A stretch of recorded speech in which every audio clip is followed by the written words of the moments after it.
ថាកាន់តែស្អាតទៀតមកយកកើអូមៀ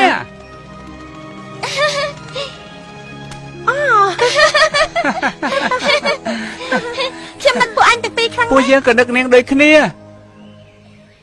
ឯណាវត្តរបស់ពួកឯងផែនធាបរាជ័យឲ្យពេចហើយតែយើងត្រូវការវត្តធ្វើស្អីទៅសេនថូភាមានសន្តិភាពហើយនិយាយតាមត្រង់នឹកដល់ពេលប្រយុទ្ធគ្នាណាភីវ៉ា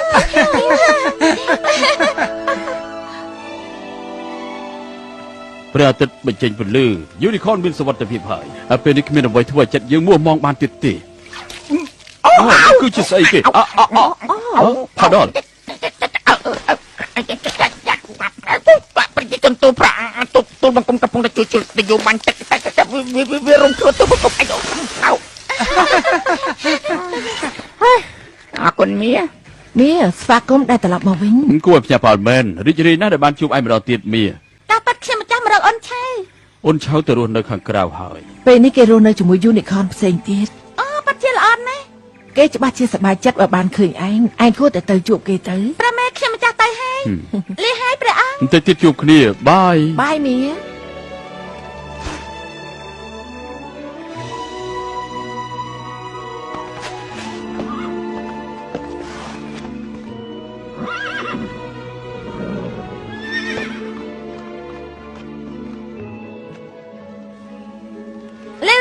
ខ្ញុំមកវិញហើយ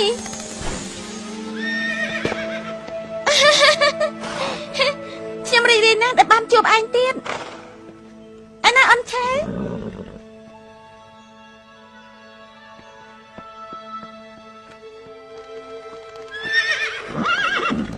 វ៉ាវ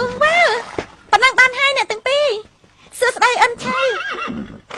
ខ្ញុំក៏នឹកឯងដូចគ្នាដែរ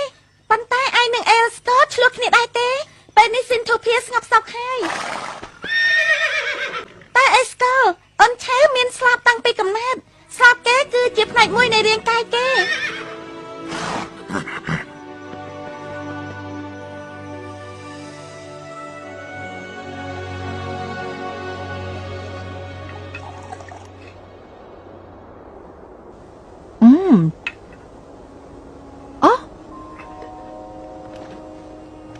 អូលោកអើយតើខ្ញុំបានឃើញអ្វីហ្នឹងនោះគឺ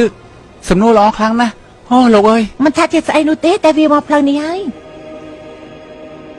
យើងគួរតែទៅពិនិត្យមើលហើយមៀមកមៀខ្ញុំយល់អារម្មណ៍ឯងដែលត្រូវគេមិនទទួលស្គាល់ដំបងពេលបដូរសាលាខ្ញុំក៏ពិបាករកមិត្តភក្តិដែរតែពេលវេលានឹងការខំប្រឹងប្រែងរបស់ខ្ញុំទីបំផុតខ្ញុំអាចមានមិត្តល្អពីរនាក់ហើយឯងក៏ត្រូវធ្វើជាខ្លួនឯងដែរ